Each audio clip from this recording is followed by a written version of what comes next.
ਵਾਹਿਗੁਰੂ ਜੀ ਕਾ ਖਾਲਸਾ ਵਾਹਿਗੁਰੂ ਜੀ ਕੀ ਫਤਿਹ।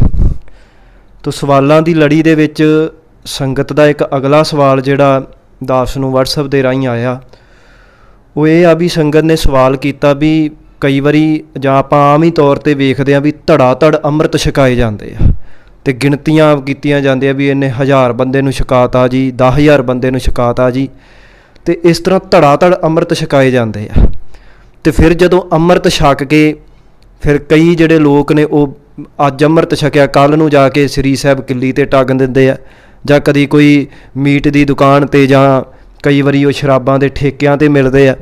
ਤਾਂ ਫਿਰ ਇਸ ਤਰ੍ਹਾਂ ਕੀ ਅੰਮ੍ਰਿਤ ਧੜਾ ਧੜ ਛਕਾਉਣਾ ਕੀ ਸਹੀ ਹੈ?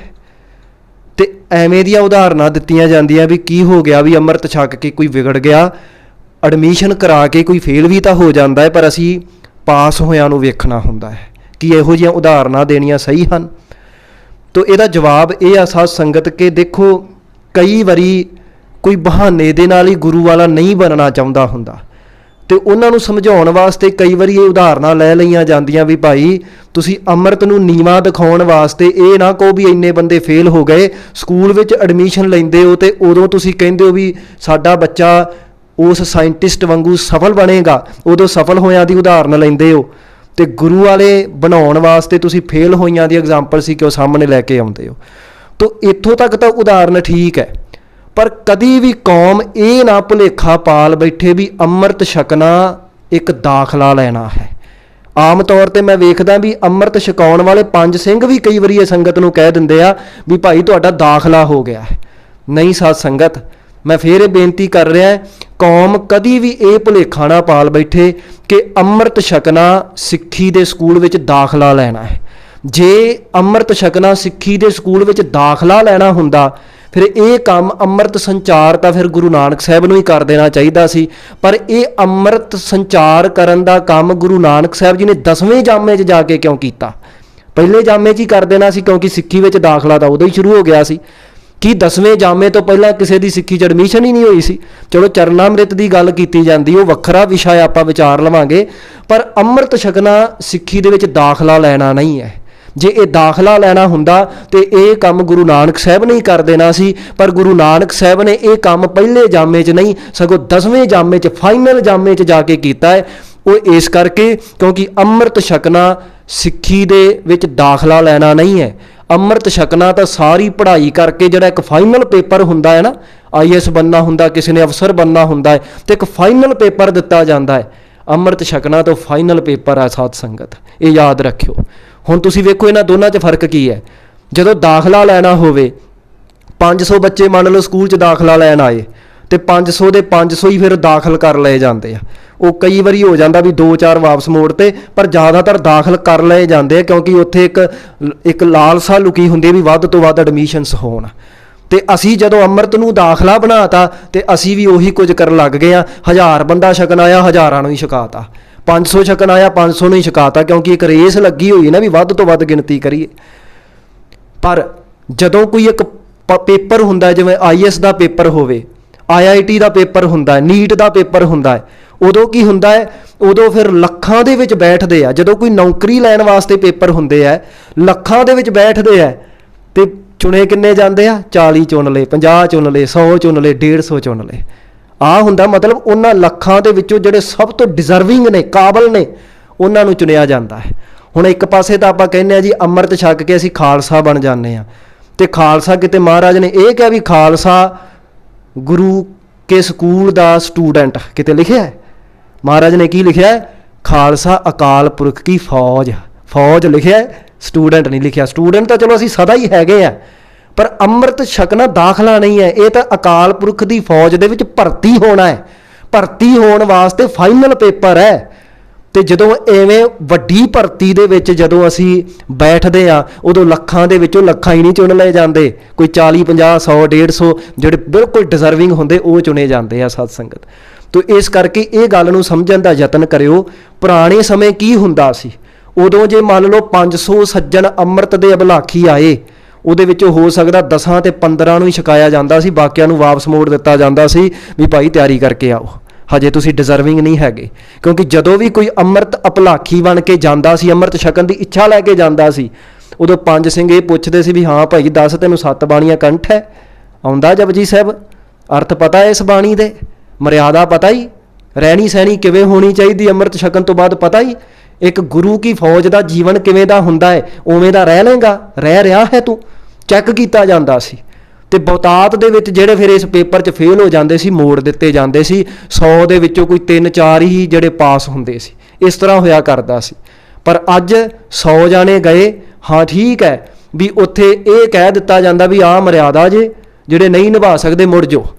ਪਰ ਹੁਣ ਜਦੋਂ ਮੌਕੇ 'ਤੇ ਕਹਿੰਦੇ ਹੁਣ ਕੋਈ ਸੰਗ ਕੇ ਕਦੀ ਵੇਖਿਆ ਕੋਈ ਉੱਠ ਕੇ ਜਾਂਦਾ, ਕਿਉਂਕਿ ਕਿਹੜਾ ਬੰਦਾ 100-150 ਦੇ ਵਿੱਚੋਂ ਉੱਠ ਕੇ ਜਾਊਗਾ ਇੱਕ ਜਾਣਾ ਵੀ ਭਾਈ ਮੈਂ ਨਹੀਂ ਨਿਭਾ ਸਕਦਾ। ਉਦੋਂ ਛਾਕ ਹੀ ਲੈਂਦੇ ਆ, ਕਿਉਂਕਿ ਇੱਕ ਡਰ ਨਹੀਂ ਰਹਿ ਗਿਆ, ਇੱਕ ਭੈ ਨਹੀਂ ਰਹਿ ਗਿਆ।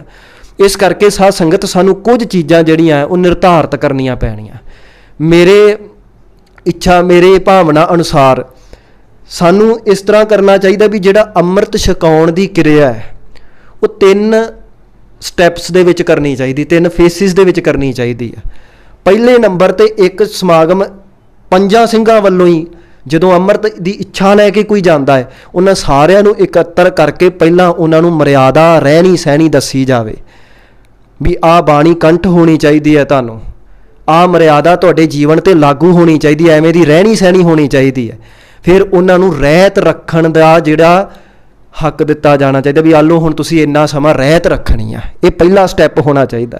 ਰਹਿਤ ਰਖਾ ਕੇ ਫਿਰ ਕੁਝ ਸਮੇਂ ਤੋਂ ਬਾਅਦ, ਭਾਵੇਂ ਉਹ ਸਾਲ ਬਾਅਦ, 6 ਮਹੀਨਿਆਂ ਬਾਅਦ, 2-3 ਜਿੰਨਾ ਵੀ ਅਸੀਂ ਨਿਰਧਾਰਤ ਕਰ ਸਕਦੇ ਹਾਂ ਪੰਥ ਮਿਲ ਕੇ ਨਿਰਧਾਰਤ ਕਰਕੇ ਉਹਨਾਂ ਨੂੰ ਦੁਬਾਰਾ ਜਦੋਂ ਆਉਣ ਉਦੋਂ ਫਿਰ ਚੈੱਕ ਕੀਤਾ ਜਾਵੇ ਵੀ ਹਾਂ ਭਾਈ ਇਹ ਕਿੰਨੇ ਕੁ ਰਹਿਤ ਵਿੱਚ ਪੱਕੇ ਨੇ, ਕਿ ਇੰਨਾ ਸਮਾਂ ਇਹਨਾਂ ਨੇ ਨਿਤਨੇਮ ਆਪਣਾ ਪੂਰਾ ਰੱਖਿਆ, ਮਰਿਆਦਾ ਰੱਖ ਪਾਏ, ਟੈਸਟ ਲਿਆ ਜਾਵੇ। ਫਿਰ ਉਹਨਾਂ 'ਚੋਂ ਜਿਹੜੇ ਬੈਠੇ ਹੋਣ ਉਹਨਾਂ ਨੂੰ ਕਹਿ ਦਿੱਤਾ ਜਾਵੇ ਵੀ ਭਾਈ ਜਿਹੜੇ ਆ ਨਹੀਂ ਨਿਭਾ ਸਕਦੇ, ਹੁਣ ਅਗਲੀ ਵਾਰ ਫਾਈਨਲ ਡੇ ਹੋਏਗਾ, ਫਾਈਨਲ ਦਿਨ ਹੋਏਗਾ ਜਿਸ ਦਿਨ ਅੰਮ੍ਰਿਤ ਦੀ ਦਾਤ ਦਿੱਤੀ ਜਾਣੀ ਆ, ਉਸ ਦਿਨ ਬਸ ਆ ਜਾਣੇ ਹੀ ਆ ਸਕਦੇ, ਬਾਕੀ ਸਾਰੇ ਮੁੜ ਜਿਓ, ਤਾਂ ਕਿ ਕੋਈ ਸ਼ਰਮਸ਼ਾਰ ਵੀ ਨਾ ਹੋਵੇ ਵੀ ਪਤਾ ਹੀ ਹੋਣਾ ਅਗਲੀ ਵਾਰ ਨਹੀਂ ਆਉਣਾ, ਠੀਕ ਹੈ ਵਿੱਚੋਂ ਉੱਠ ਕੇ ਤਾਂ ਨਹੀਂ ਜਾਣਾ ਪੈਣਾ ਨਾ। ਫਿਰ ਅਗਲਾ ਜਦੋਂ ਵੀ ਫਾਈਨਲ ਡੇ ਰੱਖਿਆ ਜਾਵੇ ਉਦੋਂ ਫਿਰ ਉਹੀ ਅੰਮ੍ਰਿਤ ਅਭਲਾਖੀ ਚੁਣੇ ਜਾਣ ਜਿਹੜੇ ਉਸ ਪੇਪਰ ਦੇ ਵਿੱਚੋਂ ਪਾਸ ਹੁੰਦੇ, ਜਿਹੜੇ ਰਹਿਣੀ ਸਹਿਣੀ ਦੇ ਵਾਲੇ ਪੇਪਰ ਵਿੱਚੋਂ ਪਾਸ ਹੁੰਦੇ ਆ। ਇਹ ਚੀਜ਼ਾਂ ਨਿਰਧਾਰਤ ਹੋਣੀਆਂ ਚਾਹੀਦੀਆਂ। ਦੂਜੇ ਨੰਬਰ 'ਤੇ ਸਭ ਤੋਂ ਜ਼ਰੂਰੀ ਗੱਲ, ਅੰਮ੍ਰਿਤ ਛਕਾ ਕੌਣ ਸਕਦਾ ਹੈ, ਇਹਦਾ ਹੱਕ ਵੀ ਨਿਰਧਾਰਤ ਹੋਣਾ ਚਾਹੀਦਾ ਹੈ। ਹੁਣ ਅੱਜ ਕੱਲ੍ਹ ਜਿਹਦਾ ਜੀ ਕਰਦਾ 5 ਸਿੰਘਾਂ 'ਚ ਸ਼ਾਮਲ ਹੋ ਕੇ ਅੰਮ੍ਰਿਤ ਛਕਾ ਲੈਂਦਾ ਹੈ, ਆਪਦੀ ਉਹਦੀ ਭਾਵੇਂ ਕੋਈ ਮਰਿਆਦਾ ਨਾ ਹੋਵੇ। ਆਪ ਆਪਾਂ ਕਈ ਵੇਖਦੇ, ਕਈ ਪ੍ਰਚਾਰਕ ਉਹ ਵੀ ਅੰਮ੍ਰਿਤ ਸੰਚਾਰ ਕਰਦੇ ਜਿਹੜੇ ਆਪ ਅੰਮ੍ਰਿਤ ਦੀਆਂ ਬਾਣੀਆਂ ਨੂੰ ਨਹੀਂ ਮੰਨਦੇ। ਹੁਣ ਉਹ ਅੰਮ੍ਰਿਤ ਸੰਚਾਰ ਕਰਕੇ ਅੰਮ੍ਰਿਤ ਛਕਾਉਣ, ਇਹ ਹੱਕ ਕਿਹਨਾਂ ਨੇ ਦੇਤਾ? ਇਸ ਕਰਕੇ ਸਾਨੂੰ ਇੱਕ ਹੱਕ ਨਿਰਧਾਰਤ ਕਰਨਾ ਚਾਹੀਦਾ ਹੈ। ਅਤੇ ਇਹ ਨਹੀਂ ਵੀ ਜਿਹੜਾ ਇਸ ਕਮੇਟੀ 'ਚ ਭਰਤੀ ਹੋ ਗਿਆ ਉਹਨੂੰ ਹੀ ਹੱਕ ਹੈ, ਨਹੀਂ ਨਹੀਂ, ਪੂਰੇ ਪੰਥ ਦੇ ਵਿੱਚੋਂ ਜਿਹਦਾ ਸਭ ਤੋਂ ਉੱਚਾ ਸੱਚਾ ਕਿਰਦਾਰ ਅਤੇ ਉਵੇਂ ਦੀ ਮਰਿਆਦਾ ਹੋਵੇ ਉਹਨਾਂ ਨੂੰ ਹੀ ਉਹ ਅੰਮ੍ਰਿਤ ਸੰਚਾਰ ਕਰਨ ਦਾ ਹੱਕ ਦੇਣਾ ਚਾਹੀਦਾ। ਕਿਉਂਕਿ ਜਦੋਂ ਜਿਨ੍ਹਾਂ ਨੂੰ ਹੱਕ ਮਿਲੇ ਫਿਰ ਆਪਸ ਦੇ ਵਿੱਚ ਉਹਨਾਂ ਦੀ ਜਿਹੜਾ ਰਾਬਤਾ ਕਾਇਮ ਹੋਣਾ ਚਾਹੀਦਾ। ਹੁਣ ਅੱਜ ਕੀ ਹੁੰਦਾ ਹੈ, ਫਰਜ਼ ਕਰ ਲਓ, ਮੰਨ ਲਓ ਕੋਈ ਕੇਸਗੜ੍ਹ ਸਾਹਿਬ ਅੰਮ੍ਰਿਤ ਛਕਣ ਗਿਆ, ਉੱਥੇ ਕਿਸੇ ਦੀ ਰਹਿਣੀ ਸਹਿਣੀ ਨਹੀਂ ਹੈਗੀ ਸੀ। ਹੁਣ ਅੱਜ ਕੱਲ੍ਹ ਤਾਂ ਪਹਿਲਾਂ ਤਾਂ ਕੰਮ ਇਹ ਕਰਦੇ ਵੀ ਅਜੇ ਦਾੜਾ ਵੀ ਪੂਰਾ ਨਹੀਂ ਆਇਆ ਉਂਝ ਹੀ ਅੰਮ੍ਰਿਤ ਛਕਾ ਦਿੰਦੇ। ਪਰ ਫਰਜ਼ ਕਰ ਲਓ ਵੀ ਕਿਸੇ ਨੂੰ ਮੋੜਨਾ ਵੀ ਪੈ ਗਿਆ, ਨਹੀਂ ਭਾਈ ਤੈਨੂੰ ਨਹੀਂ ਛਕਾਇਆ ਜਾ ਸਕਦਾ, ਅਤੇ ਅਗਲਾ ਕੀ ਕਹਿੰਦਾ, ਚਲੋ ਕੇਸਗੜ੍ਹ ਸਾਹਿਬ ਤੋਂ ਨਹੀਂ ਛਕਾਇਆ, ਮੈਂ ਅਕਾਲ ਤਖਤ ਸਾਹਿਬ ਤੋਂ ਜਾ ਕੇ ਛਕ ਆਉਣਾ। ਅਕਾਲ ਤਖਤ ਸਾਹਿਬ ਨਹੀਂ ਛਕਾਇਆ, ਸਾਡੇ ਨੇੜਲੇ ਪਿੰਡ ਅੰਮ੍ਰਿਤ ਸੰਚਾਰ ਹੋਣਾ, ਮੈਂ ਉੱਥੋਂ ਛਕ ਲੂੰਗਾ। ਕੋਈ ਨਹੀਂ, ਉੱਥੇ ਨਹੀਂ ਛਕਾਇਆ, ਸਾਡੇ ਪਿੰਡ ਬਾਬਾ ਬਿਧੀ ਚੰਦ ਜੀ ਦਾ ਜਥਾ ਆਉਣਾ ਹੈ, ਉੱਥੋਂ ਛਕ ਲਾਂਗੇ। ਇਸ ਤਰ੍ਹਾਂ ਨਹੀਂ ਹੋਣਾ ਚਾਹੀਦਾ। ਜਿਨ੍ਹਾਂ ਨੇ ਵੀ ਅੰਮ੍ਰਿਤ ਸੰਚਾਰ ਕਰਨਾ ਹੈ ਆਪਸ 'ਚ ਇੰਨਾ ਰਾਬਤਾ ਹੋਵੇ ਵੀ ਕੋਈ ਵੀ ਬੰਦਾ ਇਸ ਤਰ੍ਹਾਂ ਦੀ ਚਲਾਕੀ ਨਾ ਕਰ ਸਕੇ ਵੀ ਇੱਕ ਥਾਂ ਤੋਂ ਮੋੜਿਆ ਗਿਆ, ਇਹ ਨਹੀਂ ਵੀ ਦੂਜੀ ਥਾਂ ਤੋਂ ਜਾ ਕੇ ਛਕ ਲਵੇ। ਆਪਸ ਦੇ ਵਿੱਚ ਰਾਬਤਾ ਹੋਣਾ ਚਾਹੀਦਾ ਹੈ। ਅਤੇ ਇੱਕ ਇਹ ਵੀ ਗੱਲ ਯਾਦ ਰੱਖਣੀ ਚਾਹੀਦੀ ਵੀ ਜਿਹੜਾ ਇਹ ਅੰਮ੍ਰਿਤ ਸੰਚਾਰ ਹੈ, ਜਿਵੇਂ ਆਪਾਂ 4 ਸੰਸਕਾਰ ਸਿੱਖੀ ਦੇ ਵਿੱਚ ਮੰਨਦੇ, ਇਹ ਅੰਮ੍ਰਿਤ ਸੰਸਕਾਰ ਹੈ ਜਿਹੜਾ, ਇਹ ਇੱਕ ਬੜਾ ਇੰਪੋਰਟੈਂਟ ਫੇਸ ਹੈ ਸਾਡੀ ਜ਼ਿੰਦਗੀ ਦੇ ਵਿੱਚ, ਕਿਉਂਕਿ ਅਸੀਂ ਗੁਰੂ ਵਾਲੇ ਬਣਨ ਜਾ ਰਹੇ ਹਾਂ। ਇਸ ਕਰਕੇ ਜਿੰਨਾ ਹੋ ਸਕਦਾ ਇਹ ਕਾਰਜ ਸਹਿਜ ਵਿੱਚ ਹੋਣਾ ਚਾਹੀਦਾ ਹੈ। ਸਾਧ ਸੰਗਤ ਅੱਜ ਆਮ ਤੌਰ 'ਤੇ ਵੇਖਦੇ ਹਾਂ, ਪਿਛਲੇ ਦਿਨੀ ਦਾਸ ਦੇ ਗ੍ਰਹਿ ਵਿਖੇ ਮਹਾਰਾਜ ਨੇ ਬੱਚੇ ਦੀ ਭਜੰਗਣ ਦੀ ਦਾਤ ਬਖਸ਼ੀ, ਇਸ ਕਰਕੇ 5 ਸਿੰਘਾਂ ਨੂੰ ਪੇਸ਼ ਹੋਣਾ ਜ਼ਰੂਰੀ ਸੀ। ਉਹਨਾਂ ਨੇ ਦੁਬਾਰਾ ਇਸ ਜੋੜੇ ਨੂੰ ਅੰਮ੍ਰਿਤ ਦੀ ਦਾਤ ਦਿੱਤੀ, ਅਤੇ ਆਪਾਂ ਵੇਖਦੇ ਹਾਂ ਵੀ 5 ਸਿੰਘ ਕੀ ਕਰਦੇ, ਇੰਨਾ ਕਾਹਲਾਪਣ, ਸਭ ਤੋਂ ਜ਼ਰੂਰੀ ਕਾਰਜ ਦੇ ਵਿੱਚ ਇੰਨਾ ਕਾਹਲਾਪਣ ਵੀ ਛਕਾਉਂਦੇ ਆ ਦਵਾ ਦਵ, ਬੋਲੋ ਜੀ, ਕਿਉਂਕਿ ਜਦੋਂ ਦ੍ਰਿੜ ਆਪਾਂ ਜਿਨ੍ਹਾਂ ਨੇ ਛਕਿਆ ਅੰਮ੍ਰਿਤ ਉਹਨਾਂ ਨੂੰ ਪਤਾ ਹੈ ਵੀ ਫਤਿਹ ਦ੍ਰਿੜ ਕਰਾਉਂਦੇ ਆ, ਤਾਂ ਕਿੰਨੇ ਸਹਿਜ ਨਾਲ ਕੰਮ ਹੋਣਾ ਚਾਹੀਦਾ ਹੈ। ਦਵਾ ਦਵ ਕਰ ਰਹੇ, ਬੋਲੋ ਜੀ ਵਾਹਿਗੁਰੂ ਜੀ ਕਾ ਖਾਲਸਾ ਵਾਹਿਗੁਰੂ ਜੀ ਕੀ ਫਤਿਹ, ਬੋਲੋ ਜੀ ਵਾਹਿਗੁਰੂ ਜੀ ਕਾ ਖਾਲਸਾ ਵਾਹਿਗੁਰੂ ਜੀ ਕੀ ਫਤਿਹ। ਹੁਣ ਜਿਹੜਾ ਛਕਣ ਵਾਲਾ ਹੈ ਉਹਨੂੰ ਇਹ ਨਹੀਂ ਸਮਝ ਲੱਗਦੀ ਵੀ ਮੈਂ ਹੁਣ ਚੁਲਾ ਕਦੋਂ ਛਕਾਂ ਤੇ ਫਤਿਹ ਕਦੋਂ ਬੋਲਾਂ। ਉਹਦੇ ਤੋਂ ਅਜੇ ਇੱਕ ਵਾਰੀ ਫਤਿਹ ਬੋਲੀ ਜਾਂਦੀ ਆ ਤੇ ਛਕਾਉਣ ਵਾਲਾ 5 ਵਾਰੀ ਵੀ ਪੂਰੀ ਕਰਕੇ ਫਤਿਹ ਗਜਾ ਜਾਂਦਾ ਹੈ, ਤੇ ਉਹਨੂੰ ਕੋਈ ਟੈਨਸ਼ਨ ਵੀ ਨਹੀਂ ਹੈਗੀ ਵੀ ਇਹਦੇ ਤੋਂ 5 ਵਾਰੀ ਦ੍ਰਿੜ ਹੋਈ ਕਿ ਨਹੀਂ ਹੋਈ। ਇੰਨਾ ਕਾਹਲਾ ਪਲ ਨਹੀਂ ਸਾਧ ਸੰਗਤ, ਬੜਾ ਜ਼ਰੂਰੀ ਕਾਰਜ ਹੈ। ਇਹਨੂੰ ਅਸੀਂ ਬੱਧਾ ਚੱਟੀ ਨਾ ਬਣਾਈਏ। ਅਸੀਂ ਹਰ ਕਾਰਜ ਬੱਧਾ ਚੱਟੀ ਬਣਾ ਰਹੇ ਹਾਂ, ਤੇ ਤਾਂ ਕਰਕੇ ਹੀ ਫਿਰ ਇਹ ਹਾਲਤ ਹੋ ਰਹੀ ਹੈ ਸਾਡੀ। ਤੇ ਇਸ ਤੋਂ ਅਗਲੀ ਗੱਲ ਸਾਧ ਸੰਗਤ ਉਹ ਇਹ ਵੀ ਅੱਜ ਆਪਾਂ ਵੇਖਦੇ ਹਾਂ ਕੋਈ ਦੂਰ ਯਾਰ ਅੰਮ੍ਰਿਤ ਛਕਣ ਜਾਂਦਾ, ਕੋਈ 30 ਯਾਰ ਫਿਰ ਕੁਰੈਤਾਂ ਕਰਦਾ, ਤੇ ਕੋਈ ਡਰ ਹੀ ਨਹੀਂ ਹੈਗਾ, ਕਿਉਂਕਿ ਉਹਨਾਂ ਨੂੰ ਐਂ ਲੱਗਦਾ ਵੀ ਦੂਰ ਯਾਰ ਛਕਣ ਗਏ ਤਨਖਾਹ ਕੀ ਲੱਗਣੀ, ਭਾਂਡੇ ਮਾਂਜਣੇ, ਜੁੱਤੇ ਜੋੜੇ ਝਾੜਨੇ, ਤੇ ਉਹ ਵੀ ਕਿਹੜਾ ਕੋਈ ਦੇਖਦਾ, ਨਾ ਵੀ ਝਾੜਾਂਗੇ ਇੱਥੇ ਕਿਹੜਾ ਕੋਈ ਗੁਰੂ ਦਾ ਤਾਂ ਡਰ ਪੈ ਹੁੰਦਾ ਤਾਂ ਪਹਿਲੀ ਵਾਰ ਹੀ ਇਹਨੇ ਬੱਜਰ ਕੁਰੈਤਾਂ ਨਹੀਂ ਸੀ ਕਰਨੀਆਂ। ਚਲੋ ਫਿਰ ਵੀ ਭੁੱਲ ਭੁਲੇਖੇ ਹੋ ਗਈ, ਫਿਰ ਵੀ ਸਾਨੂੰ ਇਹ ਜਿਹੜਾ ਨਿਯਮ ਨਿਰਧਾਰਿਤ ਕਰਨਾ ਚਾਹੀਦਾ ਹੈ ਕਿ ਦੋਸ਼ ਦੇ ਅਨੁਸਾਰ ਤਨਖਾਹ ਲੱਗਣੀ ਚਾਹੀਦੀ ਹੈ। ਕਈ ਵਾਰੀ ਕੋਈ ਮਜਬੂਰੀ ਬਣ ਜਾਂਦੀ ਹੈ, ਆਪਾਂ ਨੂੰ ਪਤਾ ਕਈ ਵਾਰੀ ਮਹਾਰਾਜ ਘਰ ਦੇ ਵਿੱਚ ਬੱਚੇ ਦੀ ਦਾਤ ਦਿੰਦੇ ਹਨ, ਤੇ ਉਦੋਂ ਵੀ ਜੀਆਂ ਨੂੰ ਉੱਥੇ ਪੇਸ਼ ਹੋਣਾ ਚਾਹੀਦਾ ਪੈਂਦਾ ਹੈ, ਠੀਕ ਹੈ। ਉਹਨੂੰ ਵੀ ਉਹੀ ਤਨਖਾਹ ਲੱਗ ਰਹੀ ਹੈ, ਤੇ ਇੱਕ ਮਨੁੱਖ ਕੋਈ ਬੱਜਰ ਕੁਰੈਤ ਕਰਕੇ ਆਇਆ, ਕੋਈ ਪਰਾਏ ਤਨ ਦਾ ਸੰਗ ਕਰਕੇ ਆਇਆ, ਕੋਈ ਕੁੱਠਾ ਮਾਸ ਖਾ ਕੇ ਆਇਆ, ਕੋਈ ਨਸ਼ੇ ਦਾ ਸੇਵਨ ਕਰਕੇ ਆਇਆ, ਉਹਨੂੰ ਵੀ ਬਸ ਓਨੀ ਕੀ ਤਨਖਾਹ। ਤੋ ਉਹਦੇ ਗਲਤੀ ਦੇ ਹਿਸਾਬ ਦੇ ਨਾਲ ਤਨਖਾਹ ਜਿਹੜੀ ਆ ਉਹ ਨਿਰਧਾਰਿਤ ਹੋਣੀ ਚਾਹੀਦੀ। ਪੁਰਾਣੇ ਸਮੇਂ ਤਾਂ ਮੂੰਹ ਤੱਕ ਵੀ ਕਾਲੇ ਕਰ ਦਿੱਤੇ ਜਾਂਦੇ ਸੀ ਵੀ ਆਹ ਤੇਰੀ ਬੱਜਰ ਕੁਰੈਤ ਤਾਂ ਮੂੰਹ ਕਾਲੇ ਕਰਨ ਤੋਂ ਵੀ ਥੋੜ੍ਹੀ ਹੈ, ਐਵੇਂ ਦੀਆਂ ਤਨਖਾਹਾਂ ਲੱਗਦੀਆਂ ਸੀ। ਤੋ ਇਹ ਚੀਜ਼ਾਂ ਜਿਹੜੀਆਂ ਨਿਰਧਾਰਿਤ ਹੋਣੀਆਂ ਚਾਹੀਦੀਆਂ। ਔਰ ਦੂਜੀ ਗੱਲ, ਜਿਹੜਾ ਅੰਮ੍ਰਿਤ ਛਕ ਕੇ ਛੱਡ ਦਵੇ ਉਹਨੂੰ ਪੰਥਕ ਲੈਵਲ ਤੇ ਭਗੌੜਾ ਕਰਾ। ਜਿਵੇਂ ਹੁਣ ਫੌਜ ਦੇ ਵਿੱਚ ਭਰਤੀ ਹੋ ਕੇ ਕੋਈ ਭੱਜ ਜਾਵੇ, ਕੀ ਕੀਤਾ ਜਾਂਦਾ, ਤੇ ਅਕਾਲ ਪੁਰਖ ਦੀ ਫੌਜ ਦੇ ਵਿੱਚ ਕੋਈ ਭਰਤੀ ਹੋ ਕੇ ਭਗੌੜਾ ਹੋ ਜਾਵੇ, ਸਾਡੀ ਕੋਈ ਕਿਰਿਆ ਹੀ ਨਹੀਂ ਹੈਗੀ, ਸਾਡਾ ਕੋਈ ਐਕਸ਼ਨ ਹੀ ਨਹੀਂ ਹੁੰਦਾ ਉੱਥੇ, ਜਿਵੇਂ ਮਰਜ਼ੀ ਕੋਈ ਤੁਰਿਆ ਫਿਰੇ। ਇਸ ਕਰਕੇ ਪੰਥ ਦੇ ਆਗੂਆਂ ਨੂੰ ਇਹਨਾਂ ਚੀਜ਼ਾਂ ਤੇ ਜ਼ੋਰ ਦੇਣ ਦੀ ਲੋੜ ਹੈ। ਜਿਹੜਾ ਮਨੁੱਖ ਅਕਾਲ ਪੁਰਖ ਦੀ ਫੌਜ ਦੇ ਵਿੱਚ ਭਰਤੀ ਹੋ ਕੇ ਭਗੌੜਾ ਹੋ ਜਾਵੇ, ਪੰਥਕ ਲੈਵਲ ਤੇ ਵੱਡੇ ਪੱਧਰ ਤੇ ਉਹਨੂੰ ਤਨਖਾਹੀਆ ਕਰਾਰ ਦੇ ਕੇ ਭਗੌੜਾ ਕਰਾਰ ਦਿੱਤਾ ਜਾਣਾ ਚਾਹੀਦਾ ਹੈ, ਤਾਂ ਕਿ ਸਾਡੇ ਹਿਰਦੇ ਵਿੱਚ ਡਰ ਬੈਠੇ ਕਿ ਅੰਮ੍ਰਿਤ ਛਕ ਕੇ ਛੱਡ ਦੇਣਾ ਕੋਈ ਖਾਲਾ ਜੀ ਦਾ ਵਾੜਾ ਨਹੀਂ ਹੈਗਾ।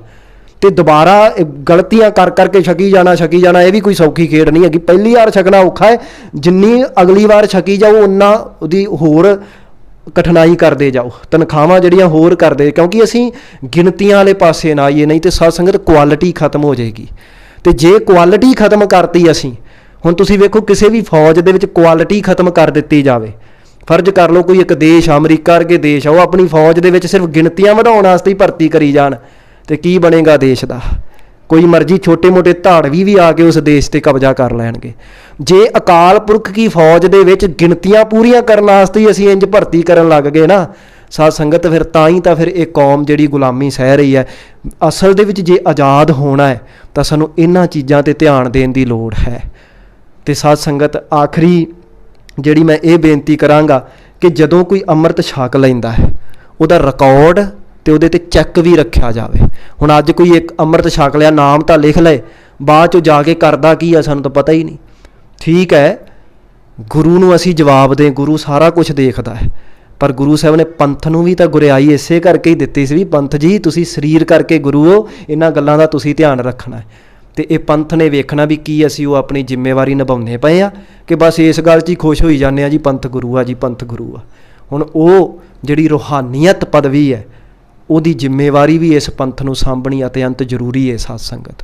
ਤੋ ਇਸ ਕਰਕੇ ਇਹਨਾਂ ਗੱਲਾਂ ਦਾ ਸਾਨੂੰ ਧਿਆਨ ਰੱਖਣਾ ਜ਼ਰੂਰੀ ਹੈ। ਤੋ ਉਸ ਸਵਾਲ ਦੇ ਜਵਾਬ ਦੇ ਵਿੱਚ ਇਹ ਕਿ ਦਾਸ ਇਸ ਗੱਲ ਨਾਲ ਸਹਿਮਤ ਨਹੀਂ ਹੈਗਾ ਵੀ ਗਿਣਤੀਆਂ ਵਾਸਤੇ ਐਵੇਂ ਧੜਾ ਧੜ ਅੰਮ੍ਰਿਤ ਜਿਹੜੇ ਛਕਾਏ ਜਾਣ, ਉਹਦੇ ਲਈ ਆਹ ਕ੍ਰਾਈਟੀਰੀਆ ਹੋਣਾ ਚਾਹੀਦਾ ਹੈ। ਅੰਮ੍ਰਿਤ ਨੂੰ ਅਸੀਂ ਐਡਮਿਸ਼ਨ ਨਾ ਸਮਝੀਏ, ਇਹ ਇੱਕ ਫਾਈਨਲ ਪੇਪਰ ਆ ਸਾਧ ਸੰਗਤ। ਵਿਚਾਰ ਕਰਦੇ ਆ ਬੇਅੰਤ ਪੁੱਲਾਂ ਹੋਈਆਂ ਬਖਸ਼ ਦੇਣੀਆਂ ਜੀ। ਵਾਹਿਗੁਰੂ ਜੀ ਕਾ ਖਾਲਸਾ, ਵਾਹਿਗੁਰੂ ਜੀ ਕੀ ਫਤਿਹ।